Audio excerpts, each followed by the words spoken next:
The storm came without warning. One moment the mountains were quiet, the next they were swallowing the sky in sheets of white, thunder echoing like a heartbeat too close to the ear. Ethan Clark gripped the steering wheel tighter, his 8-year-old son asleep in the back seat, unaware of how quickly safety can turn into survival. The snow thickened, swallowing the road ahead. His phone had no signal. And then, out of nowhere, a figure appeared through the blizzard, her car stuck in a ditch, her coat far too thin for this kind of cold. That's how he met Olivia Bennett, the CEO who built empires with her name and broke hearts without realizing it. Two strangers, trapped in the same storm, one long night ahead, and secrets neither planned to share. The cabin wasn't much, just a single wood stove, one narrow bed, and a threadbare couch, but it was shelter. As Ethan carried his son inside, Olivia followed, shivering and silent, her usual confidence stripped away by the cold. They built a fire together, each movement awkward but necessary. Ethan's hands were rough and sure, Olivia's trembling from exhaustion. She'd been driving alone to escape something, he could tell. He recognized that look. He'd worn it once too, after his wife's accident 3 years ago, when he couldn't stand the sound of pity anymore for a long while. The only sound was the crackle of firewood and the wind gnawing at the door.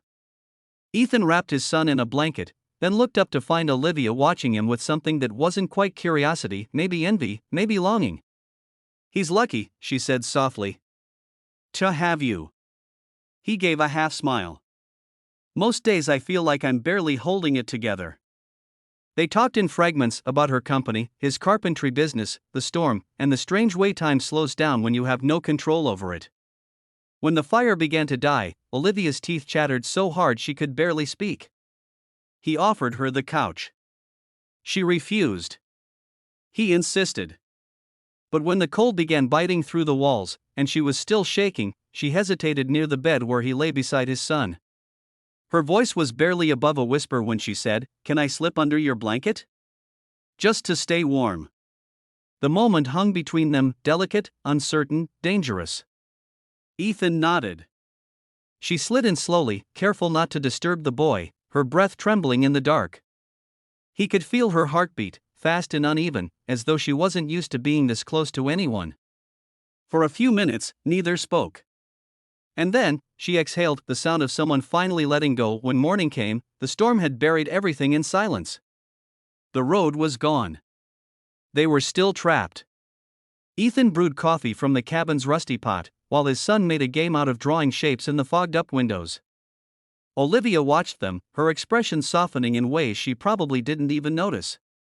The CEO mask she wore in boardrooms was gone, now she was just a woman with tired eyes and too many regrets. She told him about the deal that cost her best friend's trust, about how success had started to feel like a cage. He listened, not like a fan, not like a threat, but like someone who actually heard her. By the second day, the isolation began to change them. They laughed more. Shared stories. Olivia taught Ethan's son how to fold paper airplanes, he taught her how to chop firewood without ruining her hands. In the quiet moments, she watched him move steady, grounded, patient. He wasn't chasing power or perfection. He was simply surviving, and somehow, thriving in it. That simplicity shook her more than any corporate failure ever had, but storms don't last forever. When rescue teams finally reached them on the third morning, the world outside had changed, but so had the world between them. They exchanged numbers, promises that sounded like maybes. Life would pull them back into their separate orbits, her skyscrapers, his small-town workshop, but something had been planted in that cabin weeks past.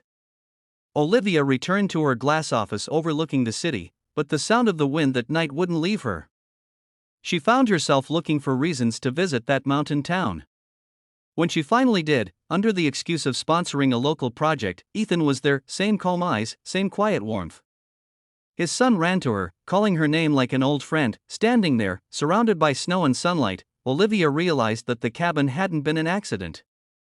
It was a pause life had given her, to remember what mattered when everything else fell away. She smiled, not the polished kind from corporate meetings, but something real. Ethan smiled back, and maybe love doesn't always arrive with fireworks. Sometimes it begins in a storm, with two people just trying to keep warm.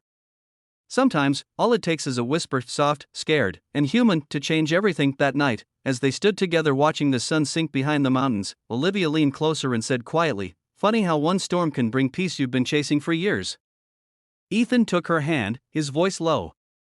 Maybe peace isn't something you chase. Maybe it's something that finds you when you stop running.